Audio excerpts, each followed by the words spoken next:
So our discussion for today is about the National Building Code of the Philippines, Chapter 2. Chapter 2 is all about administration and enforcement. Section 201, Responsibility for Administration and Enforcement. The administration and enforcement of the provisions of this code, including the imposition of penalties for administrative violations thereof, is hereby vested in the Secretary of Public Works, Transportation and Communications, referred to as the Secretary.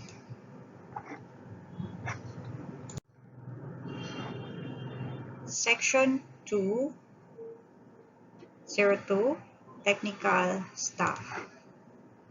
The Secretary is hereby authorized to constitute and provide in his department a professional staff composed of highly qualified architects, engineers, and technicians who possess diversified and professional experience in the field of building and design, and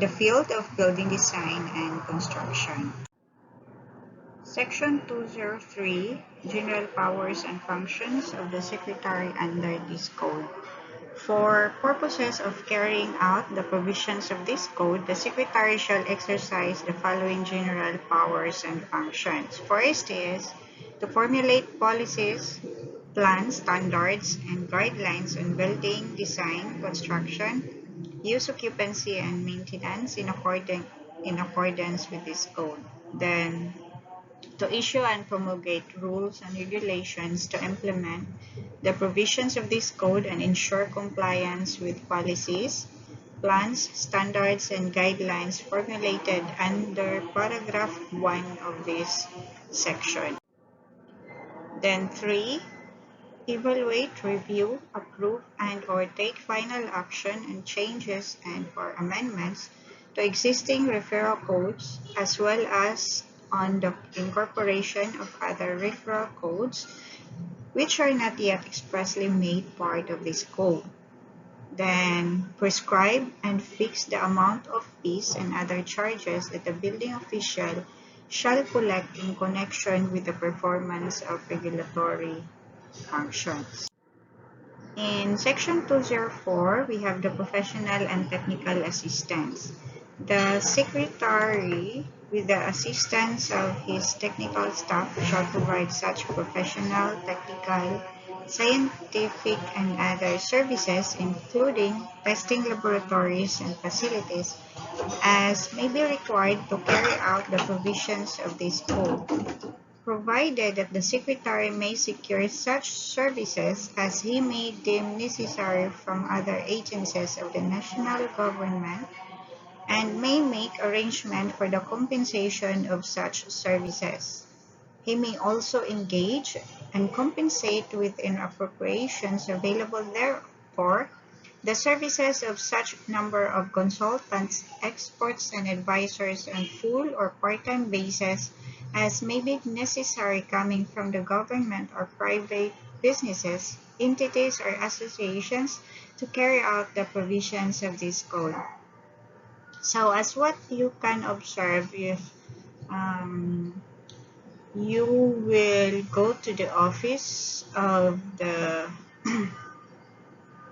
Secretary implementing the National Building Code of the Philippines, they have a variety of technical people, professionals, and even consultants who are just doing part-time to that office and not considered as like regular employees of the um, the office of the National Building Code of the Philippines. Or commonly, if you are in a town, then you will have the engineering office.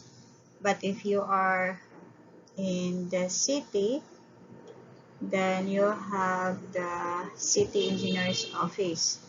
So these are the government offices implementing the National Building Code of the Philippines. Just like in Dumaguete, where you can find the city engineer's office is near the port area. So right there, you can observe how the technical staff, employees, and professionals, or even consultants are being packed together, hired to implement this code. In section 205, building officials, so except as otherwise provided herein, the building official shall be responsible for carrying out the provisions of this code in the field, as well as the enforcement of orders and decisions made pursuant thereto.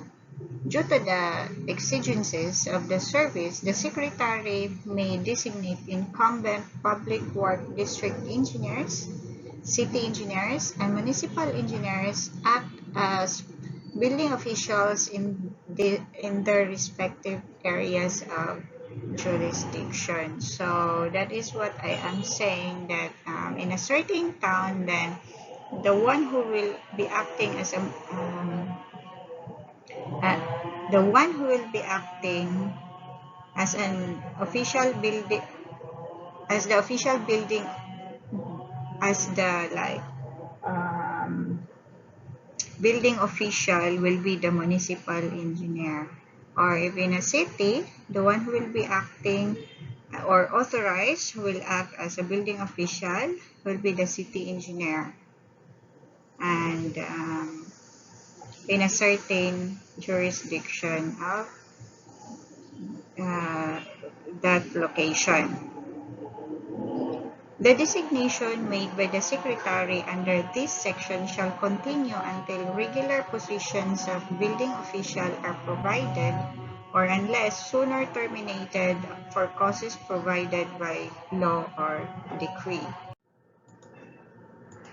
In section 206, qualifications of building officials. So here are the qualifications: that no person shall be appointed as a building official unless he possesses the following qualifications. First, should be a Filipino citizen and of good moral character. Then should be a duly registered architect or civil engineer. And should be a member of good standing of a duly accredited organization of his profession for not less than 2 years. So, in relation to civil engineer, should be a member of good standing for the Philippine Institute of Civil Engineers, or what is termed as PICE. Then, should has at least 5 years of diversified and professional experience in building design and construction. In section 207, duties of a building official. In his respective territorial jurisdiction, the building official shall be primarily responsible for the enforcement of the provisions of this code, as well as the implementing rules and regulations issued therefore. He is the official charged with the duties of issuing building permits. So talking about building permits, these are the permit wherein for anybody who wanted to construct a structure, or just even a residential structure or residential building, you should comply it first, uh, since you won't be allowed to start the construction if you haven't complied the building permit. For those who had started the construction but not yet completing the building permit, then the assigned building official will be checking in the site location and uh, will impose fines for um, not following the rules.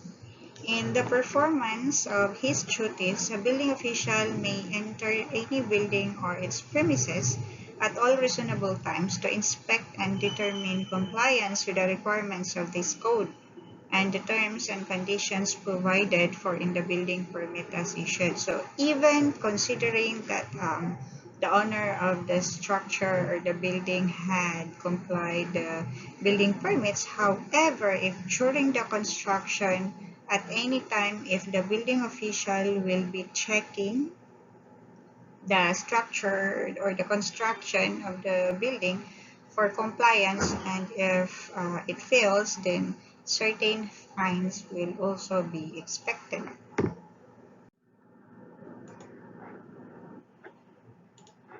When any building work is found to be contrary to the provisions of this code, the building official may order the work to stop and prescribe the terms and or conditions when the work will be allowed to resume.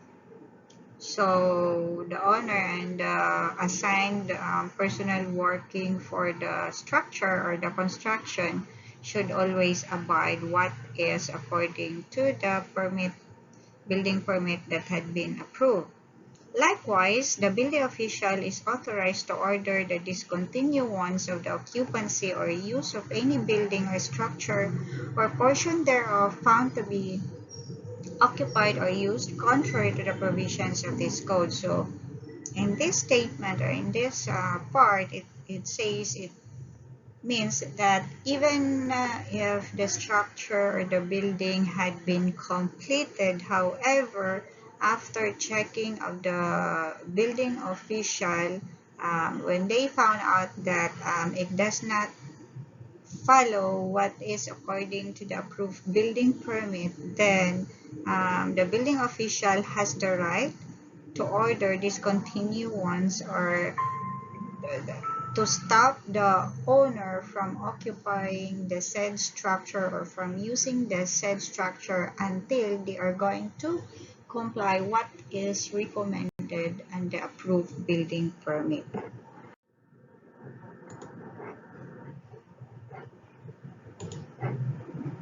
Every building official shall keep a permanent record and accurate account of all fees and other charges fixed and authorized by the Secretary to be collected and received under this code.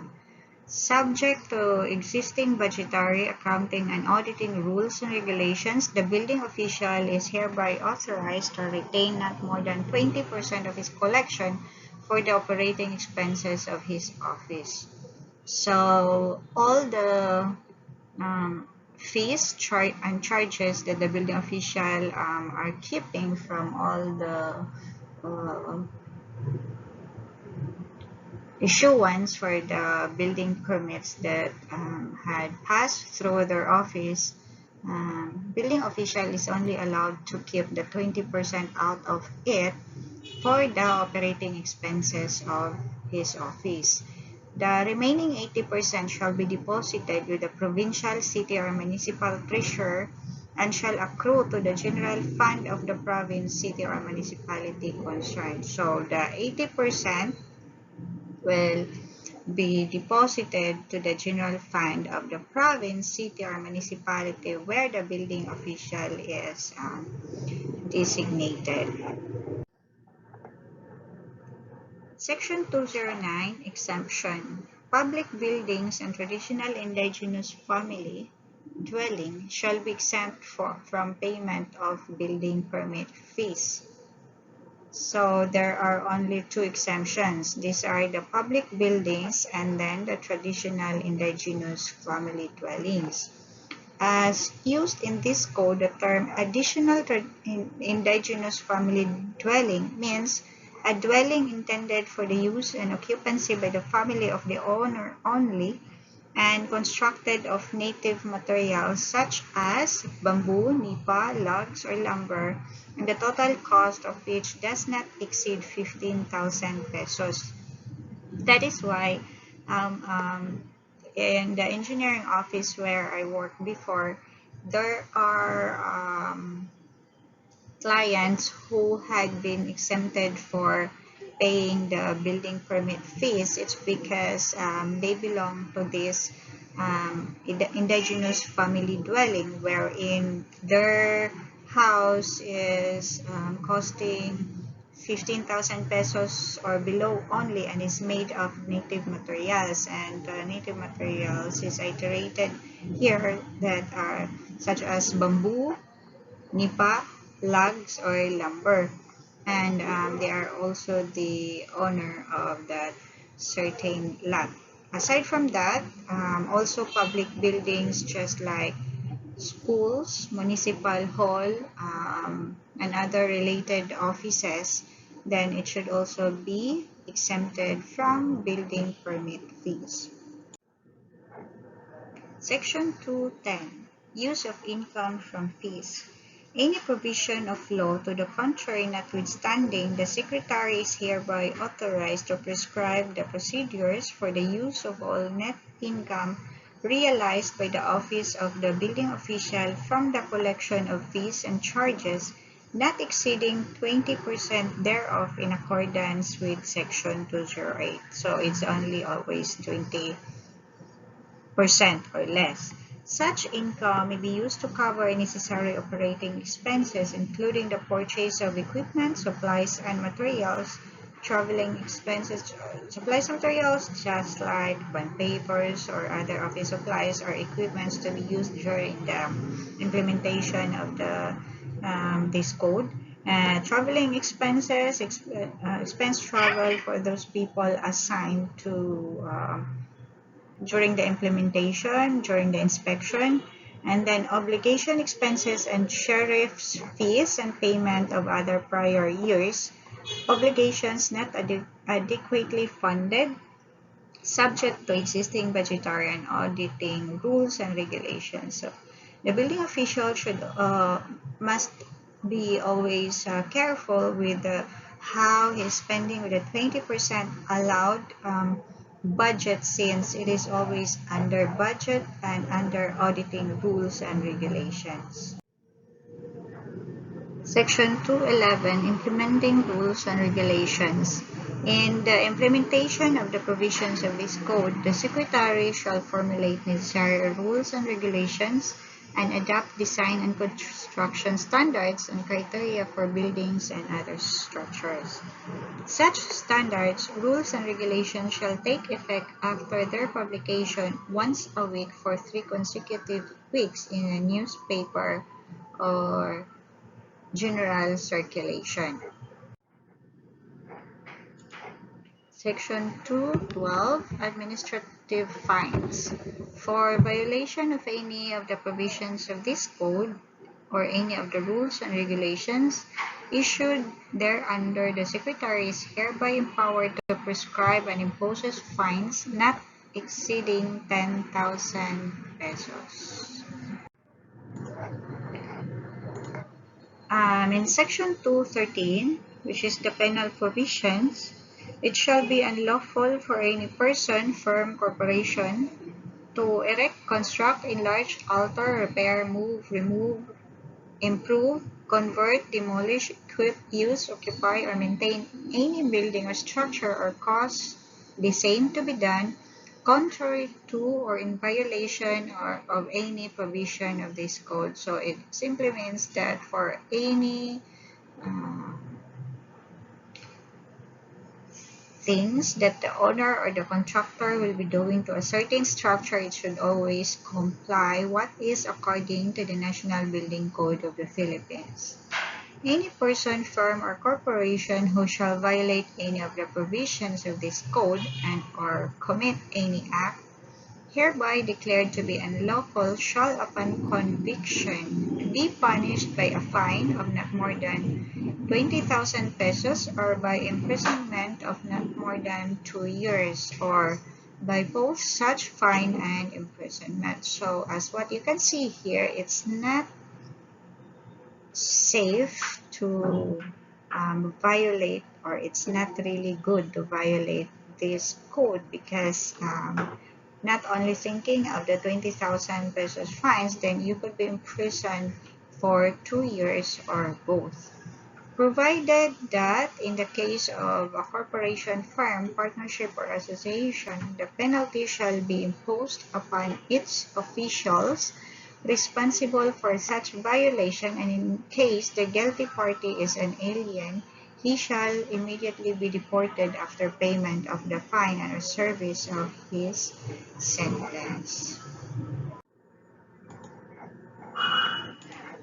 In Section 214, dangerous and ruinous buildings or structures. Dangerous buildings are those which are herein declared as such or are structurally unsafe or not provided with safe egress, or which means exits, or which constitute a fire hazard or are otherwise dangerous to human life, or which in relation to existing use constitute a hazard to safety or health or public welfare because of inadequate maintenance, dilapidation, obsolescence, or abandonment, or which otherwise contribute to the pollution of the site or the community to an intolerable degree.